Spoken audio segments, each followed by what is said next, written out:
Hi, welcome to Vanished Voices. We're your hosts. I'm Jenna. And I'm Shannon.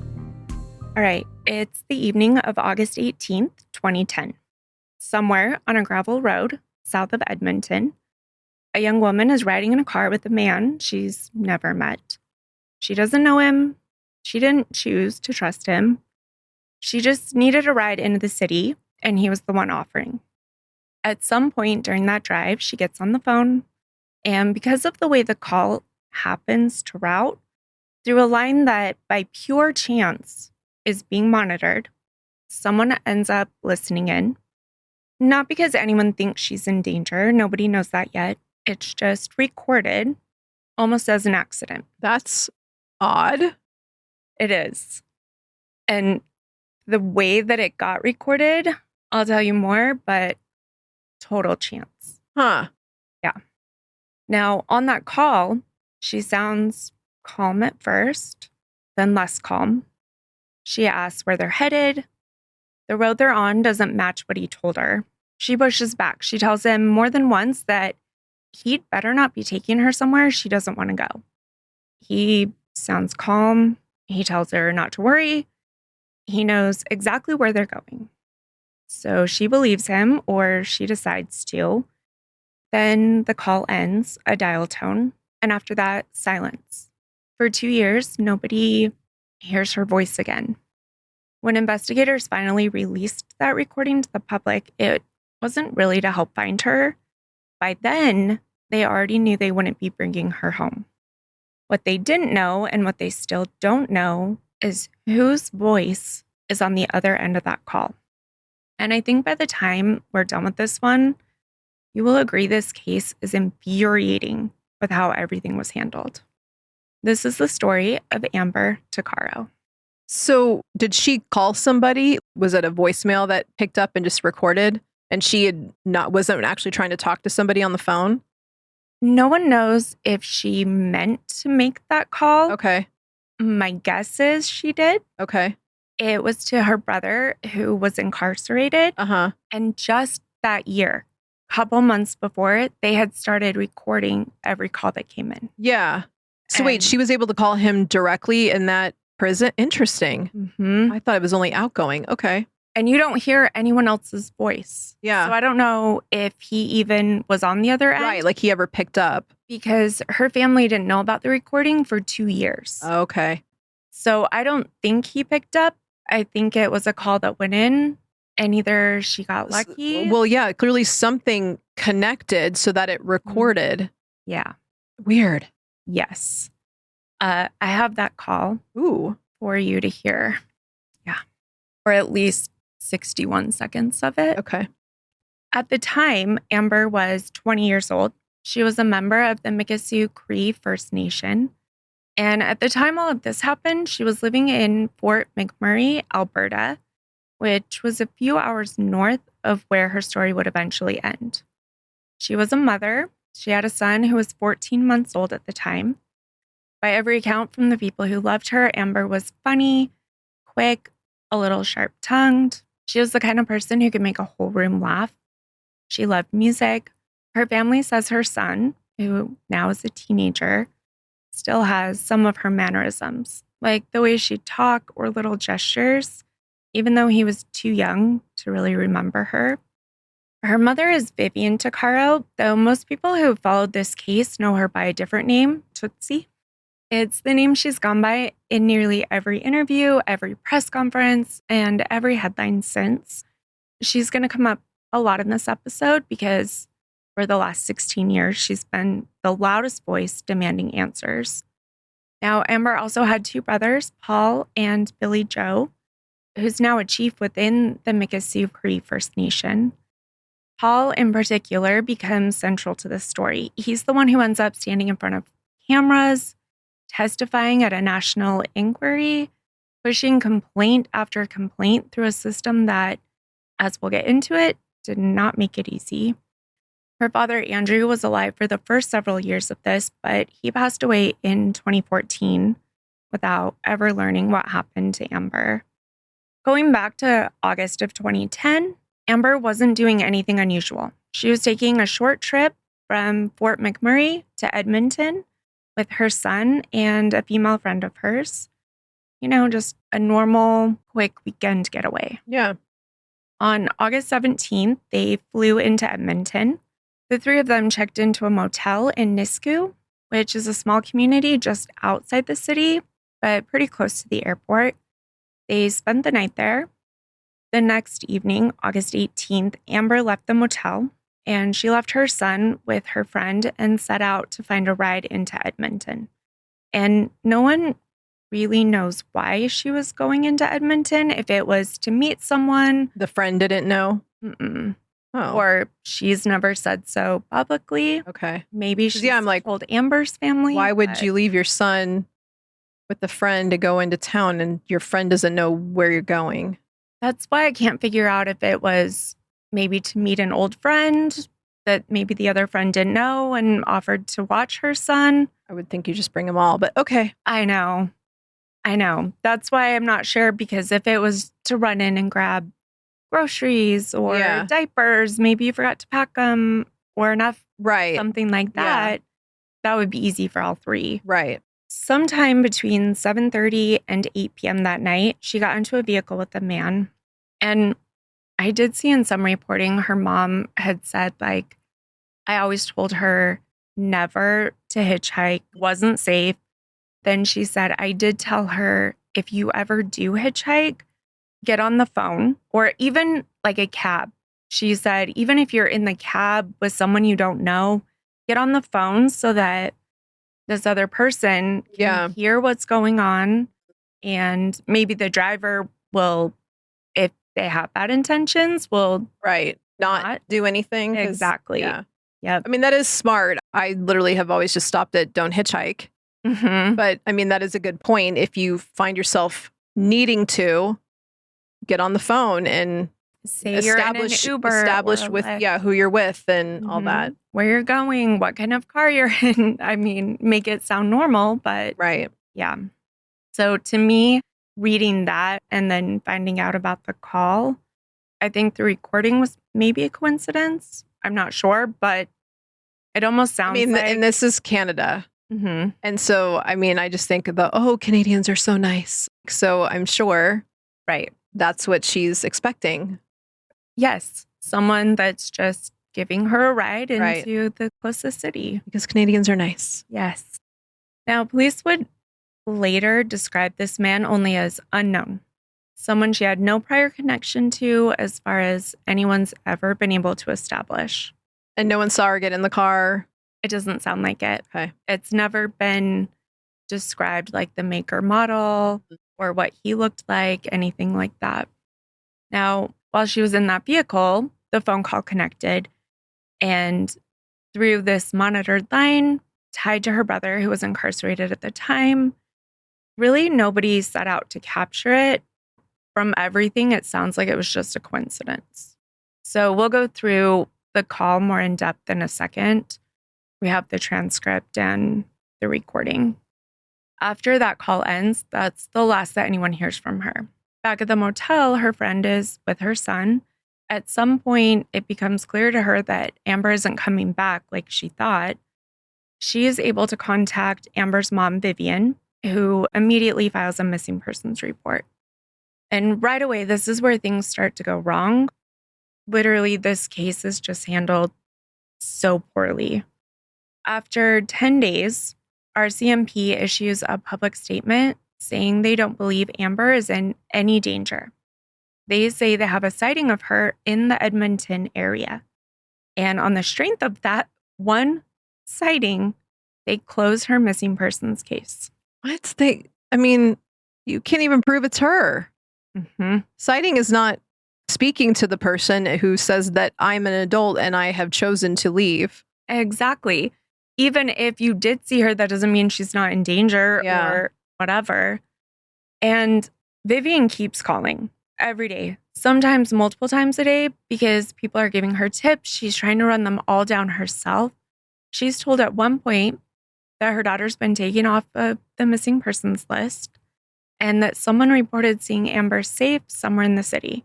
So she pushes back. She tells them, no, it's not like Amber to go quiet like this. she wouldn't just leave her son. Yeah, I'm like, and all of her son belongings. Exactly. Something has to be wrong.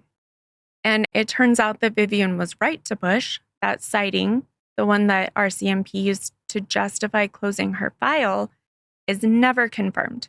Nobody produces a name, a location, a witness, anything. As far as anyone's been able to establish since, it probably wasn't Amber at all. Right. But by the time any of that comes to light, a month has already passed with absolutely no investigation happening. It's roughly 4 months total before any officer sits down and interviews anyone close to her. So does Canada have the same issues the US has with jurisdictions and that type of thing when it comes to natives? It doesn't seem like they have the same issues with like the jurisdictional police and tribal. All that's really from the beginning of this is the RCMP investigating. They do hand it off to a cold case unit later on. Okay. But never does any tribal police or jurisdiction or anything come up. Okay. So yeah, I didn't know if Canada had their own version of like the BIA or whatever. It doesn't seem like it. Okay. They have their own version of ignoring Indigenous people who go missing or are murdered. Yeah. But, yeah. Family members would later say, and this will sound very familiar, that when they pushed for updates, they were told Amber was probably just out partying. My God. Yep. But if that was the case, she wouldn't have brought her son on her vacation. And left him with this female friend. Yeah. Which I saw one name, but I only saw it in a blog post. I can't find it in any of the reporting. So I don't know even how close they were. I mean, I assume if you're going on a trip, she's one of your better friends, I would think. Though then again, if it's somebody that's, hey, giving you an outlet, maybe you're just going. Yeah, I don't know. But I mean, I've never traveled with someone that wasn't a friend, like a real friend, not an acquaintance. Right. But that doesn't mean that's who you'd want to leave your son with if you were deciding to leave on purpose. Yeah, no. No, if anything, if you're leaving on purpose, you'd leave him with your mom. Yeah, of course. It's really only because Vivian refused to let it go, because she kept calling and kept pushing, that Amber's case gets reopened at all. And for 2 years after that, this is where things sit. Missing 20-year-old mother, in this case that really should never have gone cold in the first place. So for the next 2 years, Amber's family is left checking in, following up, hoping for any kind of answer or movement on her case. 2 years where, as far as they know, investigators have nothing, no leads, no evidence, nothing solid to act on. Except that's not quite true. That phone call from the night Amber disappeared, RCMP has had it. Some reports say the whole time, but according to what the family was later told, investigators sat on that recording for roughly a full year before anyone outside the department heard so much as a second of it. A year. Why? I mean, that would be something good to release to the public. I don't see how that would hinder your investigation. And even that conversation, hearing it, even if, say, she was out partying, just based on what you've already said, that's an odd, like, that doesn't feel just I'm having a casual conversation with somebody. That's like 100%. You demanding for them to tell you where they're taking you, and you're repeating it back like you're wanting to make sure the person on the phone line is hearing you. Yes, exactly. That's how it feels. So although if she's, again, I'm going back to, because I'm so used to prisons being outbound calls, but if she made a outgoing call, surprised that she chose her brother who's incarcerated, because even then I still feel like, I mean, it's not like they have cell phones. So, I mean, you're having to ask to speak to him, and somebody goes and gets him to bring him to the you know? So, I mean, again, was it an accidental dial? Even though her mom did say, if you ever do find yourself, like, that's again a weird and interesting, because like, wouldn't you pick someone else? Or did she and no one else was picking up? I don't know. It's just a very odd choice to pick your brother who's incarcerated, and you have to hope that someone answers, somebody goes and gets him, and he comes on the line for you to now speak to.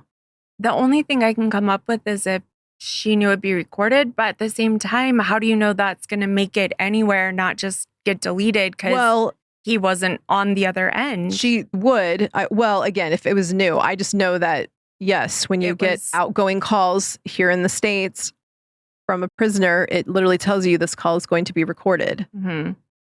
But this was new in 2010. Yeah. The year she went missing. Right. So maybe the public didn't know. Maybe. Or maybe she did because she did talk to him, and now either A, she was hearing a recording to tell her that, or B, her brother told her. Yeah, right. Okay, so this is the call, and we'll link to it in our show notes. So there are some reports that say the call was actually 17 minutes long. Oh. And they took out like silences. They took out parts that were too muffled or they couldn't understand or hear it. And only released this 61 seconds. That was like, it almost seems like 5 separate parts. Yes. And there's a lot of repeating, although I would wish they would have focused more on his voice, and because you're drawn to hers and then you're trying to like listen for his, although maybe he wasn't responding to a lot of her questions, and that's why. That's also very possible. There are some reports that say it was 4 minutes, but I don't know if anyone actually knows the full length, but the most common thing is that it was 17 minutes and they only released 61 seconds, although releasing just the dial tone at the end. But I guess from like the things that they were saying, they could kind of tell. But you can hear at the beginning, she says, "Where are we going?"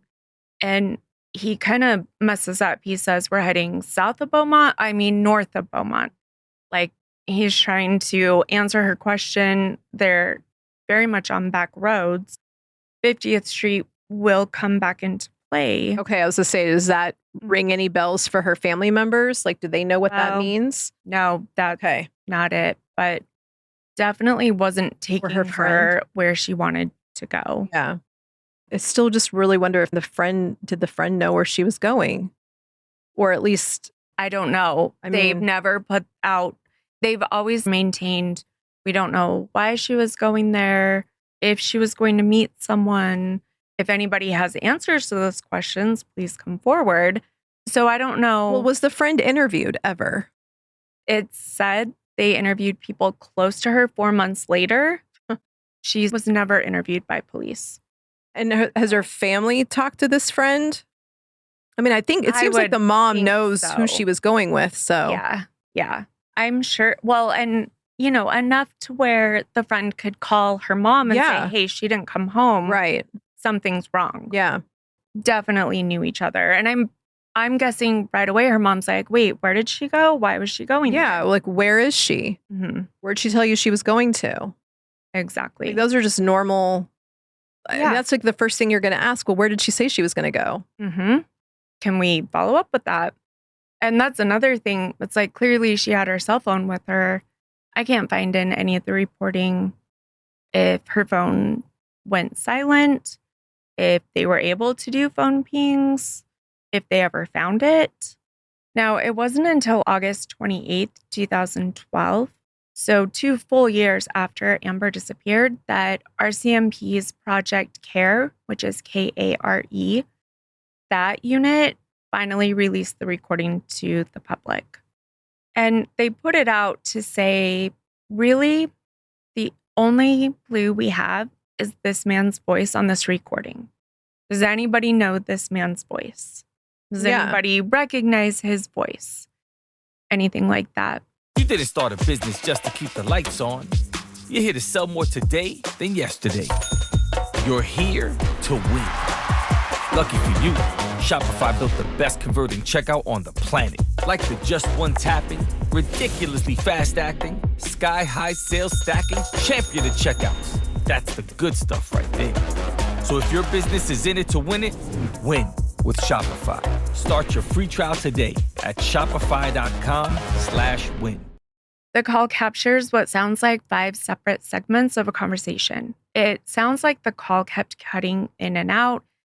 And when they put it out, they said they only put this part out because these were the only pieces that were clear enough to make out. which leads me to believe maybe she wasn't holding the phone up. Maybe she had it in her lap recording. Mhm. If you can't hear the whole thing, you can hear Amber's voice on it and this man's voice. We never hear any person saying anything like it connected. So still unclear on that detail. I mean, that almost sounds like she was holding it down and called somebody. Mhm. Maybe she could tell it had connected, and that's when she started, I don't know. Right. But she was intentionally not holding it up to her ear And to start talking to somebody. trying to repeat the things that Mhm. he's saying, relaying, wait, we're headed north of 50th Street. Yeah, 50th Gravel or dirt road. Exactly. It sounds like she keeps pushing, telling him, you better not take me anywhere. I don't want to go. I want to go into the city, okay? I want to go into the city. So she was trying to, wait, she was in Edmonton, right? And now she's trying to go to Beaumont, or? She was in Nisku. Okay. Outside of Edmonton, Okay. trying to go into Edmonton. Okay. Yeah. He, towards the end of the call, tells her they're heading to 50th Street. She asks if he's sure. He says absolutely. He sounds really calm. Right. And just responding. And even like south of north. I would make that mistake because I don't really do directions very well. Mm-hmm. And sometimes I have to like think about, which direction am I actually? So I'm not putting too much like, he was being not honest there or whatever. Right. But yeah, he is very calm. Mm-hmm. I mean, it's clearly he knows where he's going. He absolutely sounds like he does. At the end, you hear a dial tone, and that's it. RCMP has never fully explained why they held on to this for as long as they did before releasing it. They've also never said exactly how they obtained it in the first place, just beyond confirming that it was a call to where her brother was incarcerated. Oh, so they never said, well, we ran her phone records and it shows this. Then we went to the prison and got this date, time. I mean, I can kind of deduce how they came about it, but. Yeah, I think that's the best explanation. The only other thing I could think of was that maybe I couldn't find a single news report for the first 2 years that she was missing. Oh. Not until 2012. Like I found some online things, but very few. Nothing that's like. So they really were just treating this as she's just a kid gone wild. Mm-hmm. Which makes me wonder, if her mom is talking to her brother and her brother's talking to someone and he's like, oh, we have a recorded call from when she called you last. Something like that. I don't know. I was spiraling, trying to come up with answers to these things that aren't out there. Our RCMP has only said that they consider the man on the tape a person of interest, which amazes me. Yeah. And that identifying his voice is really one of the only paths that they have towards answering what happened to Amber. Less than a week after this recording goes public, really before anyone's had a chance to identify the voice or anything, a group of horseback riders is out on a rural property northeast of Leduc, and they find a skull.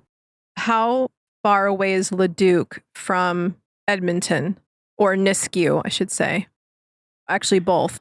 And the rural property the skull is found on, is it private property or public land? That one, I've read both. Okay. I do know that it is not far from the 50th Street where the man claimed that they were driving by. She seemed like that's where she wanted to go. Yeah, I can't tell if that's where she wanted to go or where she was like seeing signs. Oh, or just like him saying, like, I want to go here, and he knows that's by 50th Street. Yeah. Or he's like, this is a back road, and she's like, what's it called? And he says 50th Street. She's like, oh, we're on 50th Street. Yeah. Like trying to relay that. Just from the city of Nisku to Leduc, I mean, really close, maybe 10 minutes. Oh, okay. You can see on here, you can see 50th. Yeah. Up north from there is Nisku. So they were headed south, not north.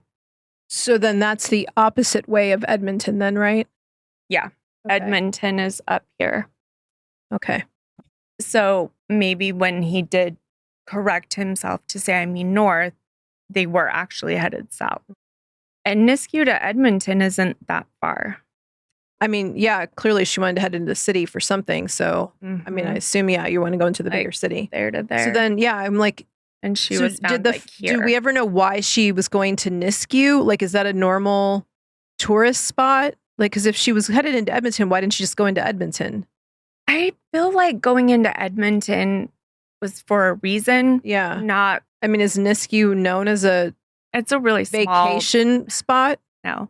Okay. And so it could be something where you're, But they flew there, right? Yeah. Interesting.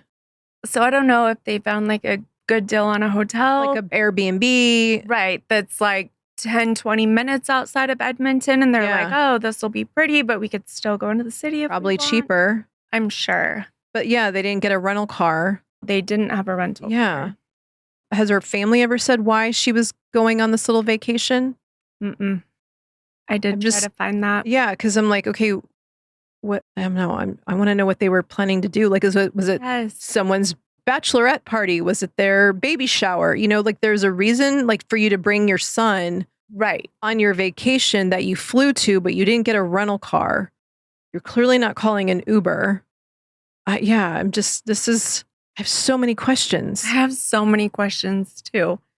This one is just so frustrating. I mean, and was there restaurants around? I mean, you have to feed a 3-year-old. So like, how are you? Not even 3. He was 14 months. Oh. Yeah, little. So maybe she took him because she was still breastfeeding, but they were going to visit people or... Yeah, I'm just... wasn't ready to be apart from him. So yeah, if he was that young, I can definitely see why he went with her. I'm trying to figure out, like, if you were just running in the city, why wouldn't you take him with you? I don't know. It's just so weird. Right. Were you planning to meet someone? Yeah. Even like an old friend from high school or I don't know. But I still feel like the friend who's watching the kid would know. Yeah. And maybe that's just something they're holding back in the investigation. Maybe. Because I sure can't. Well, yeah, because if she was intending to go somewhere else, now that person who has nothing to do with anything, although, I mean, yeah, they'd still need to be a person that needs to be spoken to. Right. Exactly. Yeah. But they don't even talk to her for 4 months. It's like, wouldn't you want to just find out before you get a sighting of her what the plan was? Or try to, maybe that's why they never did anything with her phone because it had been so long.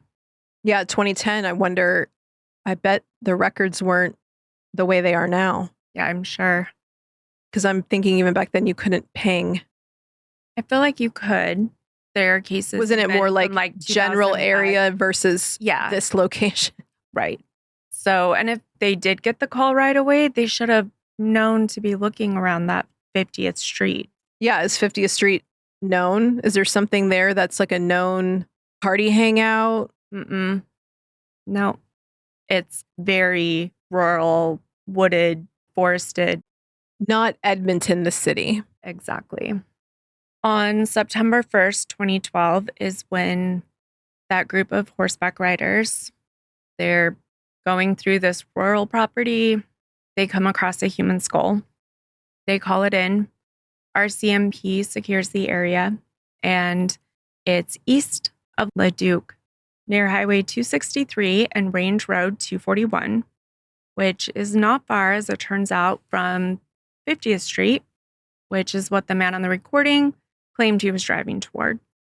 Investigators send the remains for identification. Dental records are the fastest way to confirm who this is, and on September 6th, 5 days after the riders find the skull, and just over a week after this recording went public, the results come back. It is confirmed that it's Amber. And for her family, this is the moment, 2 years of not knowing collapses into something else entirely. It's not relief. There's no version of this that offers relief, but it's the ending of one uncertainty and the start of another. Because now they know Amber's gone, but they still have no idea who did this or why or what actually happened. At this point, the case is handed to Project CARE, the RCMP unit that investigates unsolved homicides and cases involving vulnerable or high-risk missing persons across all of Alberta. So no longer a missing persons file. Now it's a homicide investigation. And they did do an autopsy, but because it had been so long, they labeled it a homicide, but they said the cause of death was unknown. Mm-hmm. So manner was homicide, but they didn't have anything more than that. Did they find more than the skull? Yes, they did. I couldn't find anything on if they could confirm that she'd been there the whole time and for some reason just now noticed, or maybe animal activity. For Amber's family, this case still doesn't move the way that they think it should or that I think it should. If anything, the years that follow exposed just how much damage was already done, especially in those first few weeks that she vanished. In March of 2014, Vivian files a formal complaint against the RCMP through the Commission of Public Complaints against the RCMP. There's like a whole title for complaints. She lays out what she's pieced together. The false sighting that got Amber removed from the missing person list, the month that passed when nobody was investigating at all, and the 4 months after that before anyone was even interviewed. And she adds something new to the record that until now, nobody outside the family knew. Evidence from their Nisku motel room, like Amber's things, the belongings she'd left behind, everything had been destroyed. Destroyed by who? The RCMP. What? Because she's just out partying and it's not a missing persons case. Then return it to the family. Exactly. But they didn't. They just got rid of it. Wow. Isn't that heartbreaking? It's like they take rather it for stunning. Evidence. I know. I'm like, that's rather stunning. Like, fine, if she's not a missing person or a homicide, give the stuff back to her mother. Right. Or at the very least, tell her to come pick option. it up. Yeah. Exactly. Tell her to come pick it up. And she has 30 days or something. Like, that's just, someone's not talking to someone. That's for sure. It is mind-boggling. Her brother said everything that should have been done wasn't done. But in 2014, and he said that well after the fact, but in 2014, the family is still waiting to find out just how bad it really was. The answer takes years to arrive. In November of 2017, so 3.5 years later, the National Inquiry into Missing and Murdered Indigenous Women and Girls holds hearings in Edmonton. Hall testified at that for 2 hours. He describes an investigation that felt dismissive from the start. Police who wouldn't list Amber as missing right away kept telling the family to wait. She was probably just out partying, would downplay what they were trying to get from the RCMP at every possible. Is this the brother that the call was meant for?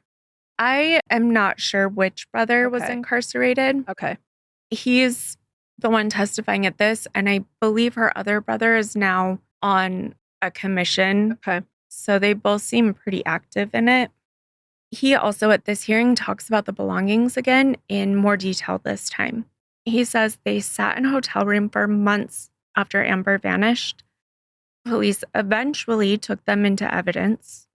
So if they didn't take it right away, I don't know if there's a lost and found there. Yeah, I'm like, why didn't the friend take the stuff and give it to her mom? Like, unless she thought it was evidence or the police told her to leave it and then they just never came to pick it up. I'm surprised the hotel just didn't get rid of it. I know, right? I mean, I guess if the police say this could be evidence, we'll come get it. You set it aside, but then you've got other people touching it and moving it. I feel like hotels keep belongings for like 30 days and then it goes in their donation pile. Right. I think in Elisa Lamb's case, they kept it for like 7 days and then it was gone. Yeah, I know it's not very long. Really fast. He also talked about how after police did eventually take those things into evidence, despite the fact that nobody was charged or they didn't even know what happened to Amber at that point, those belongings were thrown away. Not preserved, not cataloged, not given to her family, just gone. And he asks, how does this happen in this day and age? And I have to agree with him. Yeah. Nearly a year after that testimony, in September of 2018, so 4.5 years after they filed their complaint, the family kind of gets their answer back. And they were told it would take maybe a year. So 4.5 years seems even more excessive than they were promised, which was a long time in the first place. The Civilian Review and Complaints Commission, which is who Vivian originally filed the complaint with, released its findings. It is 120 pages long. The report doesn't soften anything. It finds that the Leduc RCMP's investigation was, in their words, deficient. The officers were either, and this is what it says in the report, not properly trained or didn't follow their training, and that multiple policies, procedures, and guidelines simply weren't complied with. It confirms officially now that removing Amber from the missing persons list, 10 days later, was an erroneous decision. It confirms the month-long delay. It makes 17 recommendations, and among them, a call for the RCMP to formally apologize to Amber's family. Not our best work. Wow. Not our best work. Wait. That's an understatement. Mm-hmm. It is. It, again, seems like it's trying to save face. It's like when you can't save, not our best work. Sorry. Like you have all Sorry, of we this. wrote you a parking ticket, incorrectly. Not our best work. Not the fact that somebody is missing and now murdered. Right. And you're right. It's like they're trying to save face without. I mean, they're admitting fault but still softening the blow. Right. Because all the evidence is there. They can't say, yeah, we did everything right. There's no possible way to say that. Paul and Vivian read parts of this aloud. And that report didn't say when that phone call actually became knowledge to them, right? No. Okay. It said the family found out 2 years later. Right. No, I was curious when they knew it existed. See, I don't think they were willing to put that many things in the report. Right. Yeah.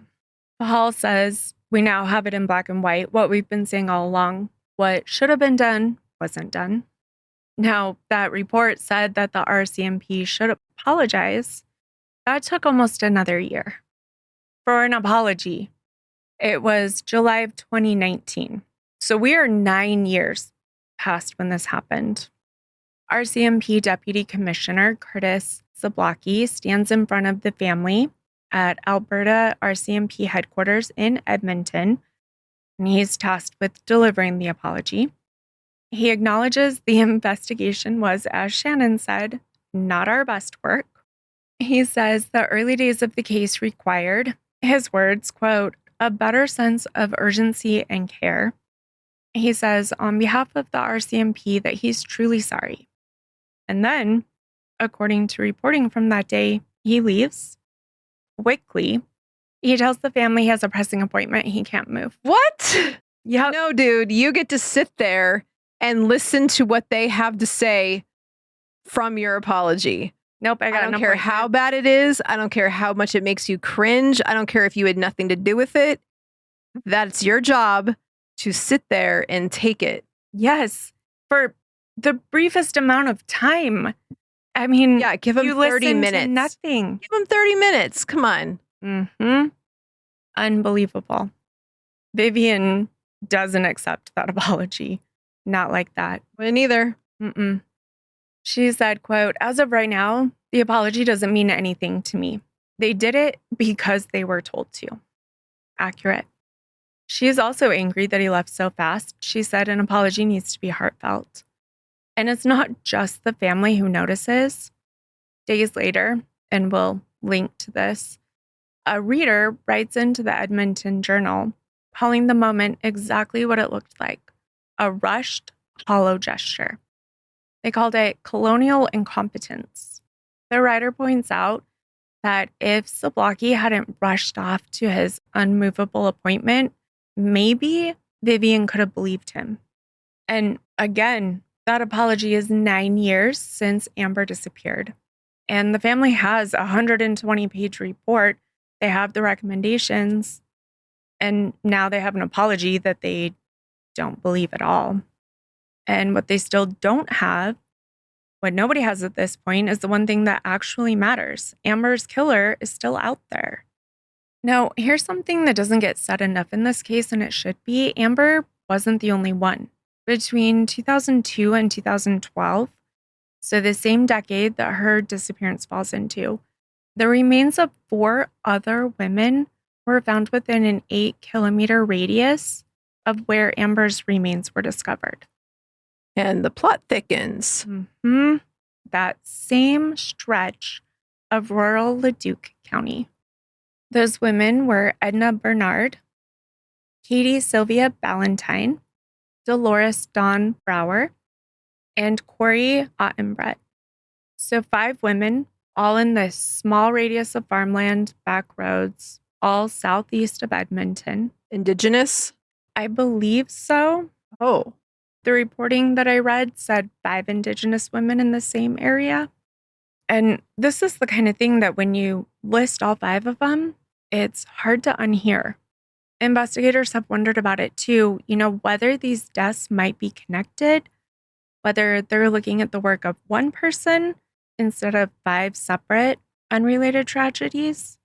Now, at least in some of these cases, there has been movement. 2 men, Thomas Savleka and Joseph LeBocan, were convicted in connection with the deaths of some of the other women found in the same area. Court documents at the time floated the theory that the same person might have been responsible for more than one of those killings. Now, Amber's case has never been formally connected to either of those 2 convictions. Nobody has ever been charged in her death. There's a difference in her case that investigators and reporters covering this have pointed out directly. Unlike the other women found in the area, Amber wasn't known to be involved in sex work. And maybe that matters, maybe it doesn't. I mean, you have the Green River killer who mostly killed women involved in sex work, but not always. It is one thing that gives investigators pause when trying to connect all of them, and especially since they've been able to connect 2 separate people to 2 of them. What we can say for certain is the stretch of Leduc County has for over a decade been treated by the people who live near it and by advocates across Alberta as a place where women go and don't come home. In 2020, one tally counted 44 murders of sexually exploited people in the greater Edmonton area since 1983, and only 13 of those cases have been solved. So we have 31 still unsolved. Through all of this, the report, the apology, the years of her family advocating, they did a lot of things like putting up billboards and participating in missing and murdered Indigenous women rallies and reports and commissions and things like that. The actual investigation kind of keeps grinding forward in the background, slowly, and not always in ways that led anywhere. In August of 2017, Edmonton police announced they've identified suspects in several cold cases involving missing and murdered Indigenous women, 11 victims total across 10 cases, some dating back to the 1970s. It's part of a broader review effort. Detectives pulled in from other units to work these files with fresh eyes. Amber's case gets mentioned in that coverage, but it's not one of the cases where a suspect has actually been identified.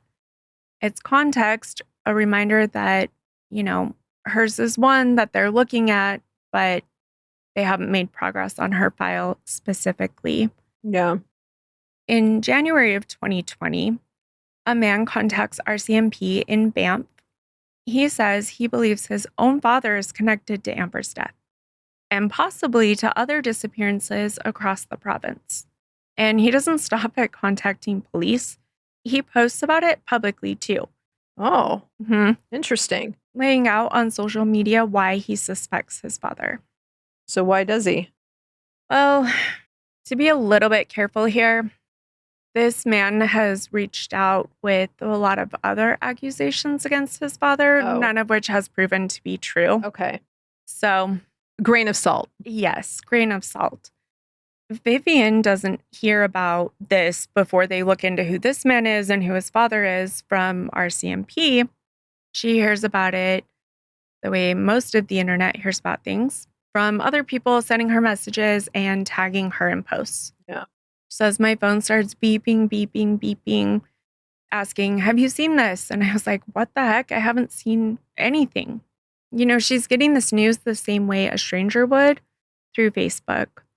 RCMP does look into it. They confirmed that he had reached out to them directly, but they're very careful, publicly, deliberately careful, to caution that this information, if it's not true or real, can do real harm, both to an active investigation and to a family that's already been let down so many times. The tip doesn't lead to an arrest. It doesn't really lead to his name being cleared either. RCMP simply says they're still reviewing what he provided, along with everything else in the file. Vivian says something to a reporter around that time that really sums up better than anything else in this case what all those years have done. She doesn't trust anyone right now, not fully and not anymore. She says, I appreciate help, don't get me wrong, but make sure it's real information. It's not fair to my family. Like, who's being honest here with me? Yeah. Well, and I'm sure it's the constant up and down of, is this it? And then it's not it. Is this it? And it's not it. So yeah, I get her saying, look, make sure it's real information. Don't just tag me to tag me. Because that up and down has got some real that's emotional. Yeah, toll. You're reliving it over and over again. Right. This investigation, really for years, tips will come in, some get rolled out really fast. Yeah. Some make it onto social media before RCMP says anything. Some take longer, never really ruled out, but none of them have led to an arrest or really any concrete information. In February of 2015, Vivian travels to Ottawa for Canada's first national roundtable on missing and murdered Indigenous women. She's photographed there holding a picture of Amber and Amber's son, sitting in a room with dozens of other families who have lost someone the same way she has. The federal government at the time is still resisting calls for a full public inquiry. The Status of Women Minister talks about focusing prevention efforts on violence within Indigenous communities. And in that same room, family after family pushes back on that framing, pointing out that a lot of these women weren't killed by somebody from their own community at all. Some of the most infamous killers of Indigenous women in this country's history, men like Robert Pickton, weren't Indigenous. It's a small moment in this very long fight, but it's one of the first times that Vivian's story becomes part of something national instead of just a newspaper article in Alberta. 2 years later, in November of 2017, so around where Paul testified that we mentioned earlier, the fight produces something concrete. It's the National Inquiry into Missing and Murdered Indigenous Women and Girls. Here's the detail that's almost hard to believe. Going into those hearings, the family isn't even sure Amber's case will be included. Because her case is still an open, unsolved investigation, there's real uncertainty about whether it falls within what this inquiry is allowed to examine. And Paul says during that hearing, I'm going to be frank and say, really, what are we doing here? He does get to speak, and by the time it's over, Amber's story is part of the official record of one of the largest reckonings that Canada has ever attempted around violence against Indigenous women. Their final report comes out in 2019 with over 200 recommendations.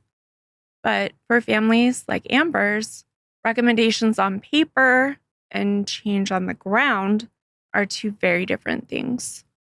And that gap is still visible years later. In April of 2023, chiefs from Treaty 8 First Nations, which is the treaty territory that includes Amber's home community, stand up and formally declare that policing needs to be recognized as an essential service for First Nations and funded accordingly.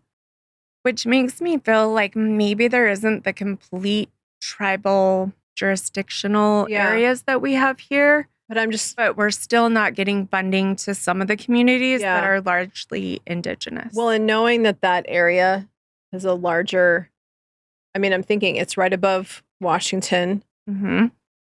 We've had a lot of serial killers from America on that side. Yeah. Truck drivers driving into Canada, coming back. I mean, granted, you'd think they'd be more towards Vancouver versus Edmonton because that's a little bit further up and over.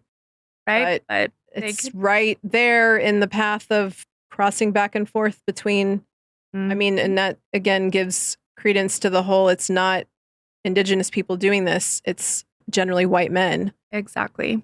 And thinking of all the serial killers that have been in Washington state and it's right there. Easy to cross the border, come back and, you know, live on the US side, but work potentially on the Canadian side. Right. And completely stay off of the grid. Yeah. 100%. When they're talking about funding, they talk about Amber's case directly as an example. You know, the delays, the evidence destroyed, all of that. And their solution isn't more oversight of the existing problem. It's building something separate, Indigenous-led policing, shaped by and accountable to the communities it serves. And obviously, none of this brings Amber back and doesn't identify the man on that recording, but Amber's case is helping future cases or maybe prevention for future cases, hopefully. So where does that leave us? As of the most recent reporting on this case, like I said, nobody's been arrested. Nobody's even been named a suspect publicly. And have they ever said that they've gotten tips from the voice on the recording? They have never addressed any as being worthwhile. Yeah. If that makes sense. Never somebody that they're trying to track down. As far as we know, the man on that recording has never been identified. And it's been 16 years. There's also one final little thing. Her family still doesn't know how Amber died. Like we mentioned, when the medical examiner's office did the autopsy, they concluded her death was a homicide, but they weren't able to find the exact cause of death. And, you know, we mentioned how many other women were recovered in that field or in that general area. In September of 2019, Amber's family filed paperwork to exhume Amber's remains and not to rebury her elsewhere to test her DNA. They weren't sure the remains found in that field were actually hers. What? And I'll be honest with you, the other case that I have finished for Vanished Voices happened in 2021. It took them 3 weeks to identify her, and she hadn't been out there nearly as long, like 4 months, 3.5, compared to Amber. And they got results back 5 days later, which in 2010 is crazy fast. But they use dental records, I thought, which is usually pretty definitive. They said they did. Oh, okay. They said they did. Yeah. Paul said he has doubts that the dental records matched the skull that they found. He pointed out discrepancies between Amber's known dental records and the fillings actually present in the skull. So the plan was to compare her son's DNA against the remains, which could have done that then. Right. Never did. They never went that step. Literally just dental, which they said is the fastest way, but I mean, I do feel like dental is what you do when it's just bones left. Yes. But if it doesn't completely match up, then you would DNA more. Yeah, or at least pull it out before you cremate or bury the person. Exactly. And it's 9 years of mishandled investigation, evidence destroyed. I mean, everything, finding out every step of the way there have been missteps. And so her family isn't even certain that they're grieving the right remains. I think part of it also is like she says on that recording 50th Street, and then these remains are found close to 50th Street. Similar. Yeah. So they just grab the first thing. Oh, let's make it her. Mm-hmm. I mean, so have they done it? Have they tested? Not that I can find. So I don't know if it was denied or if they did do it, but they haven't put it out. I don't think you can deny a family wanting to exhume their own person. I wouldn't think so. So I'm not sure because that was 7 years ago. Yeah. I wouldn't think it would take that long. I mean, I could see they did test it and it is her. So therefore they don't need to talk about that in the press because that's okay. It is her. Right. There weren't that many news articles in the first place. Yeah. I think I still had like 20 pages though, 20 different newspaper clippings. So better than some of our cases. In March of 2023, the family holds another press conference. There's a new detail that comes out, something that frankly is hard to hear this far into the story. They said the friend who traveled with Amber to Edmonton, who was in the motel that night, was never interviewed by police, never treated as a person who might know something. Not once in over a decade. We say this a lot on this show, but it's never not true.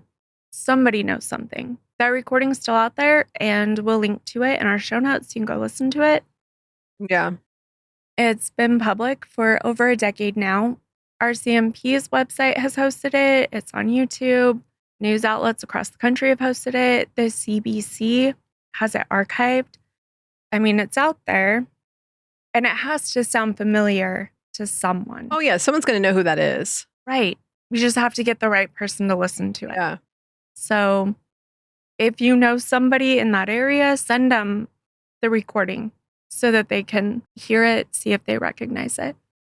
If you know anything about Amber's murder, you can reach RCMP's Major Crime Unit through the Leduc Detachment directly, or if you'd rather stay anonymous, Crime Stoppers takes tips at 1-800-222-TIPS or online at p3tips.com, and we'll link to all of those. And you don't have to be certain, you don't need proof, but if you know anything, please contact them and say something. Amber's family has spent every year since 2010 refusing to let her become a statistic, testifying, filing complaints, showing up at anniversaries. They've turned grief into something that looks a lot like fight. The least the rest of us can do is listen. Thank you for joining us on this episode of Vanished Voices. We are grateful you've chosen to spend your time with us as we bring attention to these stories that too often go unheard. If you'd like to learn more about the resources and sources we used in today's episode, as well as listen to the recording yourself, visit our blog, linked through our website at vanishedvoicespodcast.com. Be sure to connect with us on Instagram, TikTok, and YouTube. Just search for @VanishedVoicesPod. We'd love to hear your thoughts, feedback, and reflections, and to continue building this community with you. If you found value in today's episode, please take a moment to rate, review, and share the podcast. Your support not only helps us reach more listeners, but also helps amplify the voices of those who can no longer speak for themselves. You can find Vanished Voices on Apple, Spotify, Amazon, YouTube, and all other major streaming platforms. And as always, refuse to let these voices vanish. Thanks. Bye. Bye.